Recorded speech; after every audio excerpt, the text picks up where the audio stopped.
السلام علیکم ورحمۃ اللہ وبرکاتہ۔ عشق ایک ایسی آگ ہوتی ہے جو محبوب کے سوا ہر چیز جلا کر راہ کر دیتی ہے۔ جب بندے کے دل میں خیال آتا ہے کہ وہ عشق الہی سے جڑے، جب بندے کو تکلیف دیا جاتا ہے،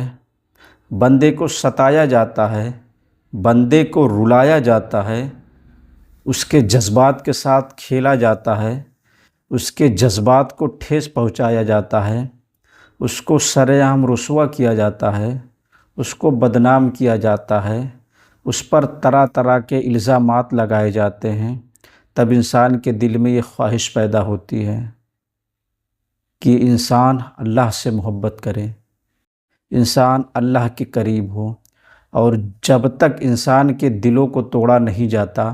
بندہ خالص طور پر اللہ سے نہیں جڑتا۔ جب انسان کے دلوں کو توڑا جاتا ہے، ٹوٹے ہوئے دلوں کو وہ سمیٹ کر اللہ کی بارگاہ کی طرف لوٹ آتا ہے، اور جب انسان ٹوٹے ہوئے دلوں کے ساتھ اللہ کی بارگاہ میں آتا ہے تو انسان کی آنکھوں سے جو آنسو نکلتے ہیں وہ اللہ کی بارگاہ میں قبول ہوتے ہیں، کیونکہ اللہ ٹوٹے ہوئے دلوں کو بہت پسند کرتا ہے۔ جس انسان کا دل ٹوٹ گیا ہو، جب وہ اللہ سے جڑتا ہے تب اس کو عشق الہی نصیب ہوتی ہے، اسے اللہ کی معرفت حاصل ہو جاتی ہے، اسے اللہ کے جلوں کا دیدار ہو جاتا ہے۔ بہت سے بزرگان دین تو ایسے ہوتے ہیں جب انہیں یہ شوق پیدا ہوتا تھا ولایت ملنے سے پہلے کہ میں اللہ کو جانوں،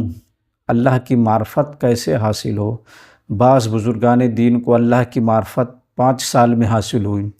بعض بزرگان دین کو 11 سال میں، کسی کو 21 سال میں، کسی کو 40 سال میں، بعض بزرگان دین کو اللہ کی معرفت 70 سالوں میں حاصل ہوئی۔ اب انسان کے اوپر ڈیپینڈ کرتا ہے کہ وہ محنت کیسے کرتا ہے اور اللہ رب العزت اس سے کب راضی ہوتا ہے،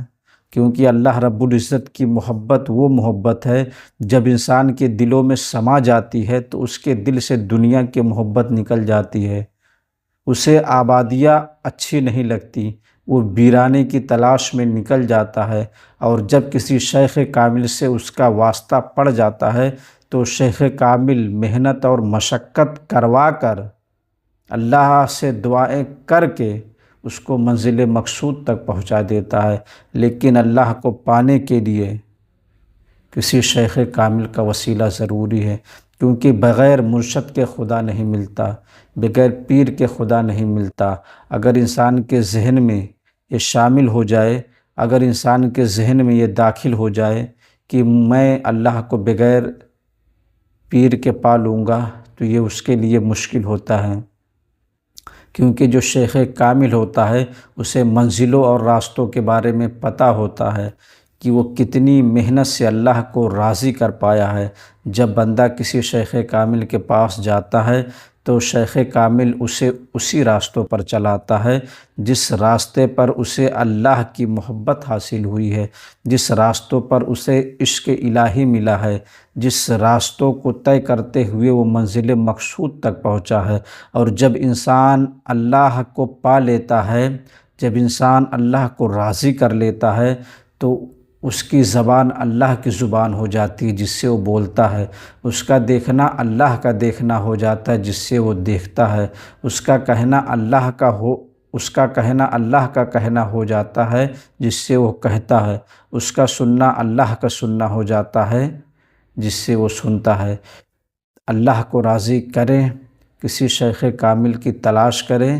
عشق الہی حاصل کریں، اللہ کی معرفت حاصل کریں۔ اور ایک بات یہ بھی یاد رکھیں کہ بغیر شیخ کامل کے کوئی منزل مقصود کو نہیں پہنچ سکتا۔ انسان ہوا میں اڑ لے، پانی پر چل لے، لیکن جب تک اس کے دل میں نبی کریم کی محبت، پنجتن پاک کی محبت نہیں ہوگی وہ منزل مقصود کو نہیں پہنچ سکتا۔